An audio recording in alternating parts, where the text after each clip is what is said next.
ओम परमात्मने नमः। 20वें अध्याय में महाराज पृथु की यज्ञशाला में श्री विष्णु भगवान का प्रादुर्भाव। तो श्री मैत्रेय जी कहते हैं कि विदुर जी, महाराज पृथु के 99 यज्ञों से यज्ञ भोक्ता यज्ञेश्वर भगवान विष्णु को भी बड़ा संतोष हुआ। उन्होंने इंद्र के सहित वहां उपस्थित होकर उनसे कहा। श्री भगवान ने कहा कि राजन,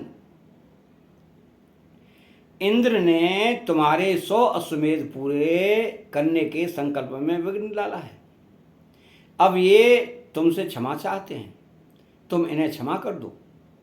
नरदेव, जो श्रेष्ठ मानव साधु और सद्बुद्धि संपन्न होते हैं, वे दूसरे जीवों से द्रोह नहीं करते, क्यों कि यह शरीर ही आत्मा नहीं है। यदि तुम जैसे लोग भी मेरी माया से मोहित हो जाएं, तो समझना चाहिए कि बहुत दिनों तक की हुई ज्ञानी जनों की सेवा से केवल भ्रम ही हाथ लगा।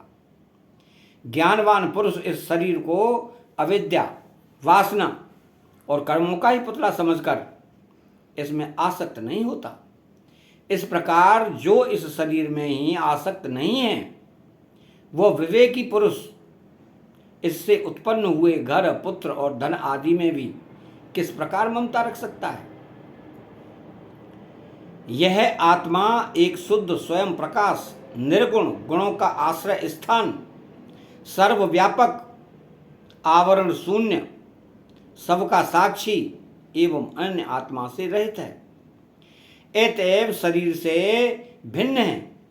जो पुरुष इस देह स्थित आत्मा को इस प्रकार शरीर से भिन्न जानता है, वह प्रकृति से संबंध रखते हुए भी उसके गुणों से लिप्त नहीं होता, क्योंकि उसकी स्थिति मुझ परमात्मा में रहती है। तो राजन, जो पुरुष किसी प्रकार की कामना न रखकर अपने वर्णाश्रम के धर्मों द्वारा नित्य प्रति श्रद्धा पूर्वक मेरी आराधना करता है, उसका चित्त धीरे धीरे शुद्ध हो जाता है। चित्त शुद्ध होने पर उसका विषयों से संबंध नहीं रहता तथा उसे तत्व ज्ञान की प्राप्ति हो जाती है।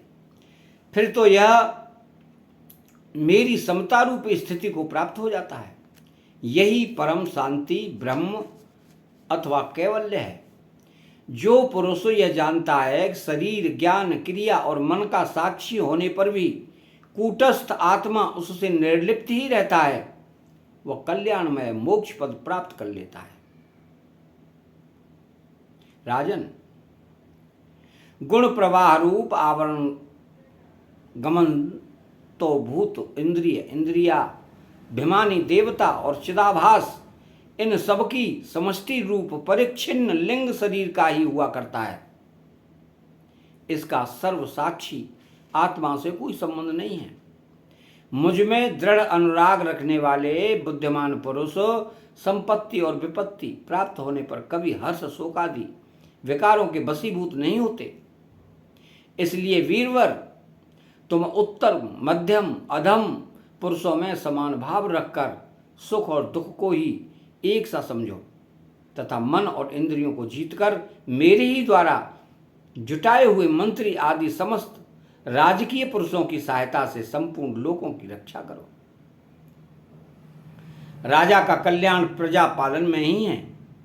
इससे उसे परलोक में प्रजा के पुण्य का 6ठा भाग मिलता है। इसके विपरीत जो राजा प्रजा की रक्षा तो नहीं करता, किंतु उससे कर वसूल करता जाता है, उसका सारा पुण्य तो प्रजा छीन लेती है और बदले में उसे प्रजा के पाप का भागी होना पड़ता है। ऐसा विचार कर यदि तुम श्रेष्ठ ब्राह्मणों की संपत्ति, सम्मति और पूर्व परंपरा से प्राप्त हुए धर्म को ही मुख्यतः अपना लो और कहीं भी आसक्त न होकर इस पृथ्वी का न्यायपूर्वक पालन करते रहो, तो सब लोग तुमसे प्रेम करेंगे। कुछ ही दिनों में तुम्हें घर बैठे ही सनकादिक सिद्धों के दर्शन होंगे। राजन, तुम्हारे गुणों ने और स्वभाव ने मुझको बस में कर लिया है। अतः तुम्हें जो इच्छा हो मुझसे वर मांग लो। उन क्षमा आदि गुणों से रहित यज्ञ, तप अथवा योग के द्वारा मुझको पाना सरल नहीं है। मैं तो उन्हीं के हृदय में रहता हूँ जिनके चित्त में समता रहती है। श्री मैत्रेय जी कहते हैं कि विदुर जी, सर्वलोक गुरु श्री हरि के इस प्रकार कहने पर जगत विजयी महाराज पृथु ने उनकी आज्ञा से रुधार की। देवराज इंद्र अपने कर्म से लज्जित होकर उनके चरणों पर गिरना ही चाहते थे कि राजा ने उन्हें प्रेम पूर्वक हृदय से लगा लिया और मनोमालिन्य निकाल दिया। फिर महाराज पृथु ने विश्वात्मा भक्तवत्सल भगवान का पूजन किया और क्षण क्षण में उमड़ते हुए भक्ति भाव में निमग्न होकर प्रभु के चरण कमल पकड़ लिए। श्री हरि वहां से जाना चाहते थे, किंतु पृथु के प्रति जो उनका वात्सल्य भाव था उसने उन्हें रोक लिया। वे अपने कमल दल के समान नेत्रों से उनकी ओर देखते ही रह गए, वहां से जा न सके। आदिराज महाराज पृथु भी नेत्रों में जल भर आने के कारण न तो भगवान का दर्शन ही कर सके और न तो कंठ गदगद हो जाने से कुछ बोल ही सके। उन्हें हृदय से आलिंगन कर पकड़े रहे और हाथ जोड़े ज्यों के त्यों खड़े रह गए। प्रभु अपने चरण कमलों से पृथ्वी को स्पर्श किए खड़े थे। उनका कराग्र भाव गरुड़ जी के ऊंचे कंधे पर रखा हुआ था। महाराज पृथु नेत्रों के आंसू पहुंचकर अतृप्त दृष्टि से उनकी ओर देखते हुए इस प्रकार कहने लगे। महाराज पृथु बोले कि मोक्षपति प्रभो, आप वर देने वाले ब्रह्मादि देवताओं को भी वर देने में समर्थ हैं। कोई भी बुद्धिमान पुरुष आपसे देहाभिमानियों के योग भोग से योग्य विषयों को कैसे मांग सकता है? वे तो नारकी जीवों को ही भी मिलते हैं। अतः मैं इन तुच्छ विषयों को आपसे नहीं मांगता। मुझे तो उस मोक्ष पद की भी इच्छा नहीं है जिसमें महापुरुषों के हृदय से उनके मुख द्वारा निकला हुआ आपके चरण कमलों का मकरंद नहीं है, जहां आपकी कीर्ति कथा सुनने का सुख नहीं मिलता। इसलिए मेरी तो यही प्रार्थना है कि आप मुझे 10,000 कान दे दीजिए, जिनसे मैं आपके लीला गुणों को सुनता ही रहूं। पुण्य कीर्ति प्रभो, आपके चरण कमल मकरंद रूपी अमृत कणों को लेकर महापुरुषों के मुख से जो वायु निकलती है, उसी में इतनी शक्ति होती है कि वह तत्व को भूले हुए हम कुयोगियों को पुनः तत्व ज्ञान करा देती है। अतएव हमें दूसरे वरों की कोई आवश्यकता नहीं है। उत्तम कीर्ति वाले प्रभो, सत्संग में आपके मंगलमय सुयस को देव बस एक बार भी सुन लेने पर कोई पशु बुद्धि पुरुष भले ही तृप्त हो जाए, गुणग्राही उसे कैसे छोड़ सकता है? सब प्रकार के पुरुषार्थों की सिद्धि के लिए स्वयं लक्ष्मी जी भी आपके सुयस को सुनना चाहती हैं।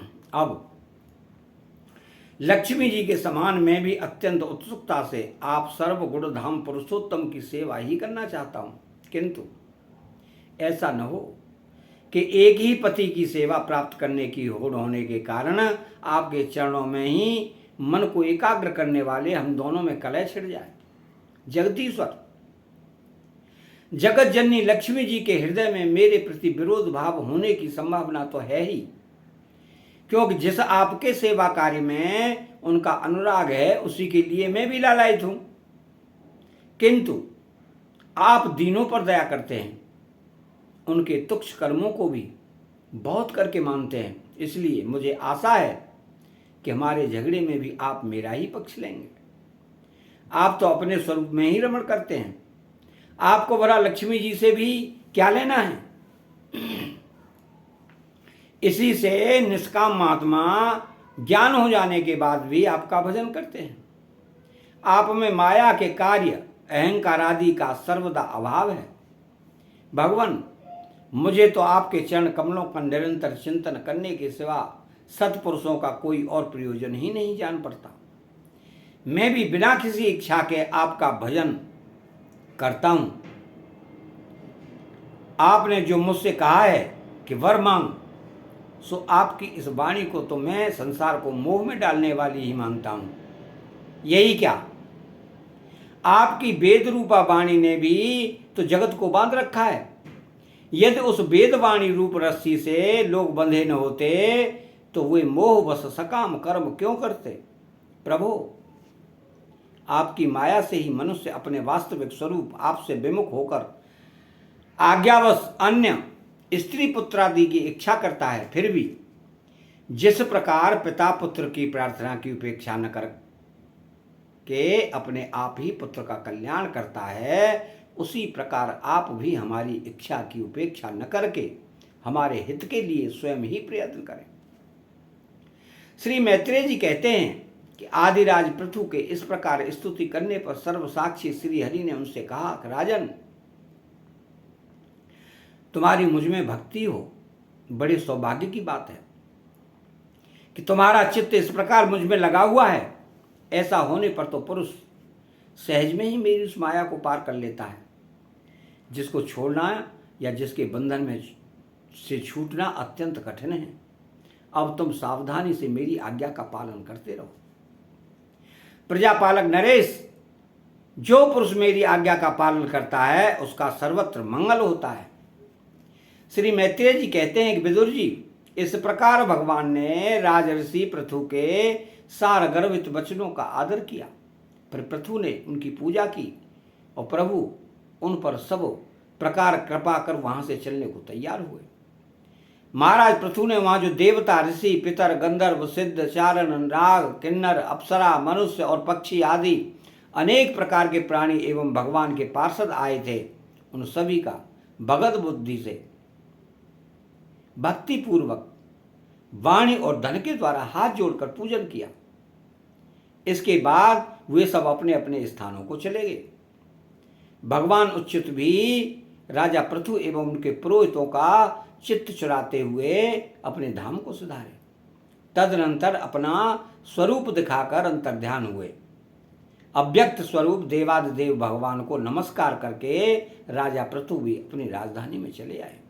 अतः यहाँ 20वां अध्याय समाप्त होता है। चैनल को सब्सक्राइब करें, बेल आइकन घंटी को दबाएं और कमेंट बॉक्स में श्री राधे कृष्णा लिखें। जय श्री कृष्णा।